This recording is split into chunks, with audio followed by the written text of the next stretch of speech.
Hello out there in astrology land. This is North Node Astrology with your full moon in Libra horoscope. This year, the Libra full moon is on April 6th, 2023 at 12:35 in the morning, so very early. The sun will be at 16 degrees of Aries and the moon in opposition at 16 degrees of Libra. This is the graphic that shows how the phases of the moon work. So for the full moon, the moon is on the far side of the earth and the earth is between the moon and the sun. And anytime the sun is between the earth and the moon, that's not called an eclipse, that's called apocalypse.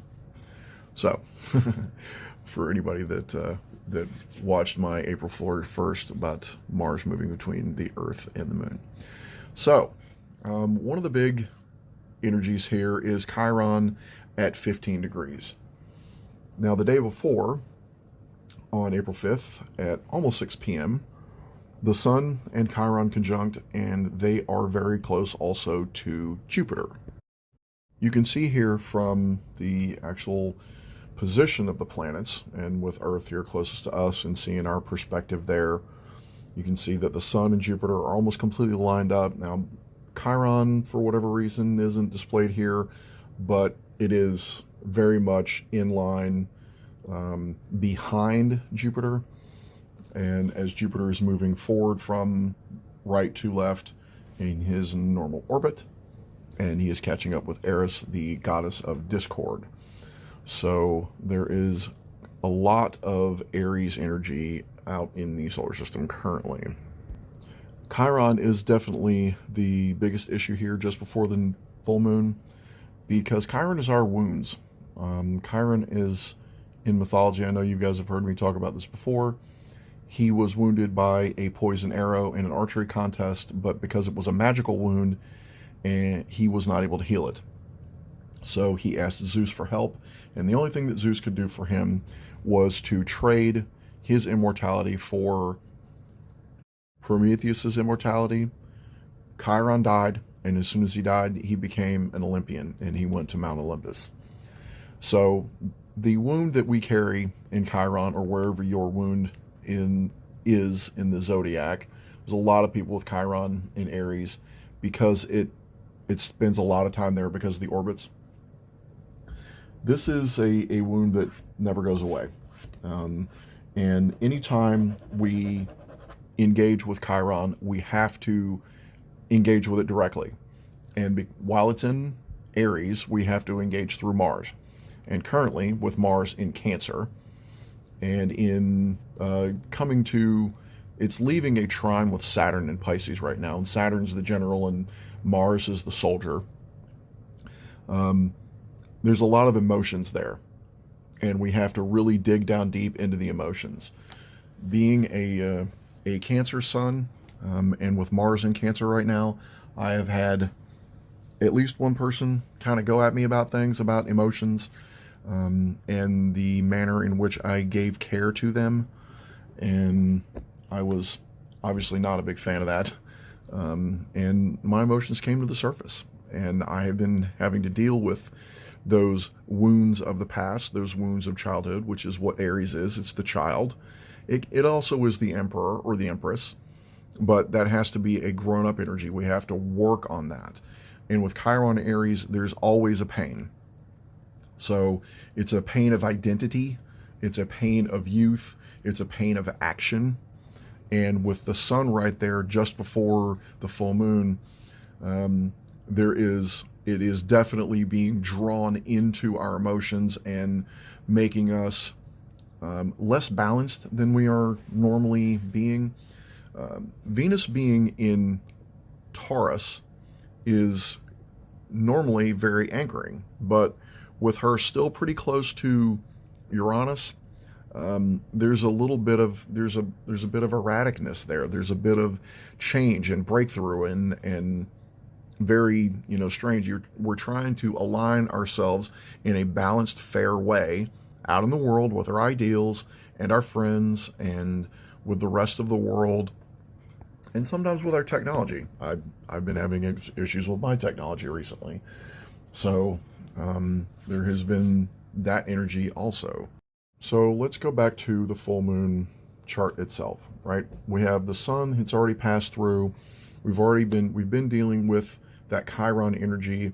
Mercury passed over a couple of weeks ago, and Jupiter and Venus were conjunct on top of Chiron right as the sun moved into Aries. Actually, that was right before, that was barely into Pisces season. The sun was around 10 or 11 degrees of Pisces right before Saturn moved in there. So it's been a little over a month and a couple of days since that happened. And now we are in a more fiery energy with that pain, with the sun right there, and now with the moon projecting those things out. We might find ourselves being erratic with Libras. We might find erratic judgments being made on various things, even in the news. With Saturn in Pisces, sometimes things go the way we think they're going to, and sometimes they don't. Losses and magic are both part of Pisces energy. And with Saturn there, we are being asked to let go. We are being asked to connect. We are being asked to draw our boundaries, to hold our value systems in Venus so that Taurus and Libra can be held up. And the highest octave of that energy is in Pisces. So when you have difficulties drawing boundaries for yourself or boundaries for other people or boundaries in situations or setting solid values for yourself, you may end up falling into the victim mode in Pisces. Now, Saturn's going to be in Pisces for the next 2.5 to 3 years.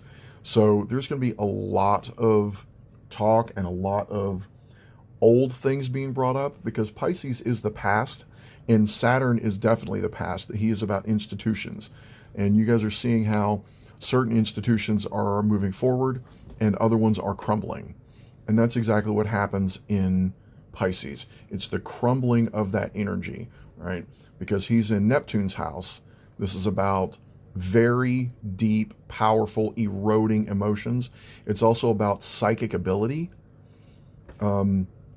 So anybody that has been, practicing psychic arts, or anybody that just always gets a good parking space, if they're, wherever it is they're going, or, even when they don't order their food a certain way, it comes to them that way anyway.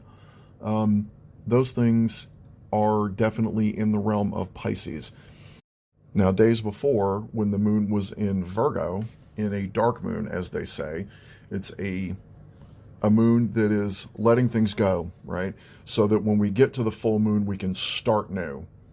Now, I know there's different concepts and people have different practices on the full moon and the new moon, but as far as the dark moon, it's a Tibetan philosophy about the moon having difficulty letting go, or difficulty separating, or trying to separate before the new moon strikes the new chord for the next process. Just here in a couple of weeks, we're going to get even a stranger moon here, and they're going to continue. We're going to get a second new moon in Aries. So this full moon in Libra is sandwiched between these two, and also that second new moon in Aries is also an eclipse. So there is lots of Aries energy this year, more so than any other, and that wounding is going to stay fired up. Mars is now in Cancer, and it spent a long time in Gemini. It started going in shadow in Gemini at the end of August last year, and a couple of weeks ago it moved into Cancer on Saturday morning several weeks ago. And it's moving slow, and it's trying to pick up speed. Mars doesn't want to be in Cancer. Mars wants to be somewhere else. So as he continues to move, because he's a warrior and now he's at home, he's having to take care of the home. So it's kind of like a bull in a china shop. He's not really sure what to do.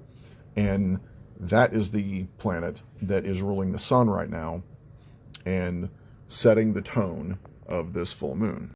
A last aspect I'm going to talk about here is Pluto at 0 degrees of Aquarius has definitely changed the game.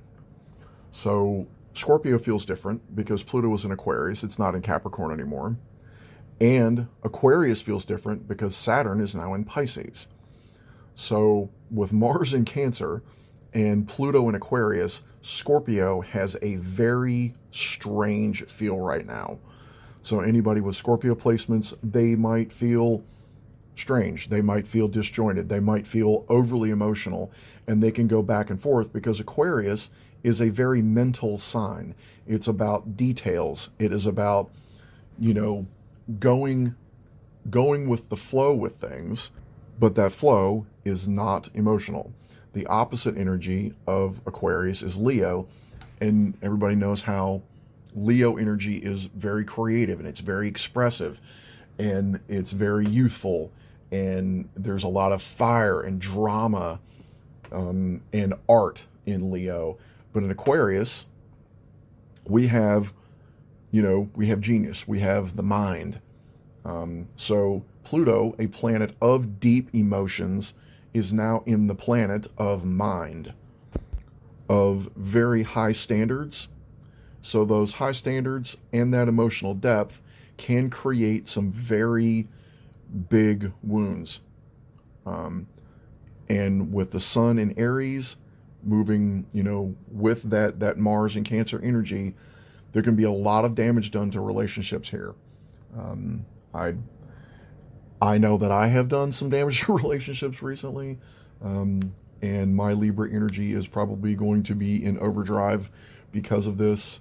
And this moon is very big for me because the sun is going to be in my 4th house, which is home, and the moon is going to be in my 9th house, which is about my philosophies, and it's going to be past my Pluto, which is about transformation.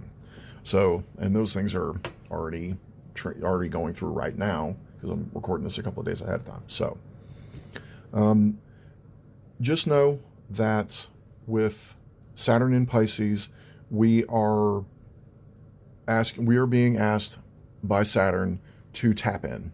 We are being asked to be the miracle for ourselves. We are being asked to draw our boundaries, and once we do, once we have our world made, once we have our world created, and those of us who have been around, for an entire Saturn cycle, I think most everybody in here has, or this is being sent out to a lot of people, not just people that I know. If you've been working on this for the last 30 years, your world should have good solid boundaries around it. And there's always spaces where we can improve that. But so Saturn guiding that Mars, and here in another week or so, Mars is going to continue moving on in Cancer, hopefully with the wisdom that Saturn has imparted to him. And then he'll be able to move forward in Cancer and do some better things. He's also in a degree that is ruled by Mars, so it is very aggressive. It is very defensive, and we need to be wary of that also, because the moon in Libra, that's not a very Libra type energy. So use your diplomacy, use your mind, and slow yourself down. Ask yourself, what are my values with Venus and Taurus? And with Uranus there, last week when Uranus and Venus were conjunct at 16 degrees, they were, it was a very interesting energy. It was a very air type energy in Taurus, and an earth sign. So it was very light. And now the energies have shifted to be very fiery and also very air. So things can move very quickly, and things can cut. Emotions can cut very deep, and we may spend a long time correcting these wounds, correcting these relationships, or getting ourselves balanced again after that. One more thing, with Mercury recently having moved into Taurus, and again, at the time of recording this was earlier this afternoon at 12:23, there was a square with Pluto. So our words were very sharp, and they may have been very breakthrough and very fast. And we're talking about Mercury in an earth sign, right, with Venus there, and it's about value. And Pluto wants to plunge in, but he's also in the sign of not emotional depth, right? Again, Aquarius is not about emotional depth. It is about layers, and we can get there, but you have to go into your mind about it. And with words and being in an earth sign, we could have moved slower, but we could have also plunged the dagger deeper in a slower way into our friends. And again, the moon being in Virgo, we may have had very critical emotions and critical words, with Mercury in Taurus ruling that moon in Virgo, with a trine over to Uranus, with those high standards, with Venus still there. So take some stock of yourself, look around at your friends, think about what's been going on with your family members and your coworkers and the people that are in your neighborhood and even your animals, and see how everybody is. How are you? Take some time, balance yourself. This moon is in Libra. This is about balance. This is about justice. This is about fairness. Are you being fair to yourself? Are you taking time to heal your wounds? And are you moving forward, or are you using those wounds in a hurtful way? So with all that in mind, I hope that you enjoy this full moon, and it being at night. You should be able to see it unless the weather conspires against anybody. But because it starts at night, you should be able to see it earlier in the night, and the night before and the night after, it should still be mostly full. So I hope you guys enjoy that, and all of my other readings and all of my other transit videos are up on TikTok, and they are up on YouTube, and I'm working on getting all of them up on Facebook and on Rumble now, because I am trying to get wide dispersion in case certain things happen on certain social media platforms. So thank you, and again, this is North Node Astrology. Have a good day.